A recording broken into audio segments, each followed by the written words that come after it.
Je suis étudiante en médecine, ma mère est dermatologue et aujourd'hui je vais vous dire toute la vérité sur le collagène. Donc les filles, asseyez-vous. Et à la fin de cette vidéo, vous serez des expertes en collagène. Alors, le collagène en gélule ou alors en poudre, c'est pareil? Est-ce que ça marche ou c'est du marketing? Il n'y a aujourd'hui une seule façon pour que ça marche et je vous dirai à la fin de cette vidéo. Le collagène, c'est quoi? C'est une protéine structurale importantissime pour la vie humaine. Sans collagène, il n'y a pas de vie humaine.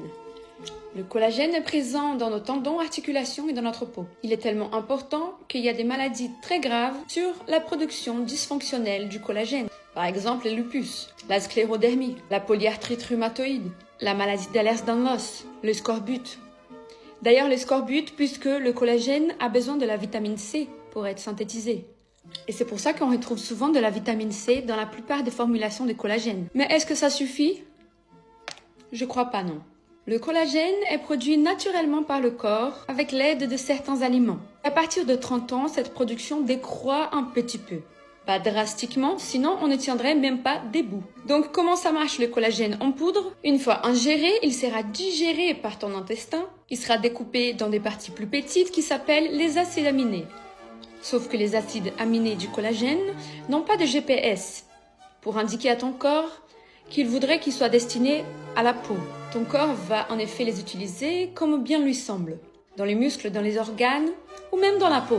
C'est vrai. Ton organisme va les utiliser là où il en a plus besoin. Il ne fait pas de différence entre les collagènes ingérés et les autres protéines que tu consommes. Je sais qu'il y aura Cindy dans les commentaires qui va dire « Mais le collagène hydrolysé, il est déjà cassé. Il facilite l'absorption. » Non Cindy, tu es tombée dans le marketing. Le collagène hydrolysé n'est rien de plus que des peptides déjà fragmentés, qui peuvent en effet être utiles si ta diète est pauvre en protéines. Mais si tu manges assez de protéines tous les jours, tu n'en as pas besoin. Par exemple, si tu manges des œufs pour la protéine et des kiwis pour la vitamine C, ça marchera pareil. Donc la seule façon que le collagène ingéré fonctionne, c'est soit s'ils arrivent à trouver une technologie qui indiquerait à l'organisme où placer ces acides aminés, ce qui n'existe pas, soit une formulation qui va venir stimuler la production endogène de fibroblastes. Les fibroblastes, c'est une star. C'est le précurseur du collagène, de l'élastine et de l'acide hyaluronique. Et ça existe. Mais malheureusement, ça va pas coûter 10 €. Ça, c'est une formulation qui va tourner plus autour de 70-80 € par mois. Une autre façon de stimuler la production de collagène s'appelle la biostimulation.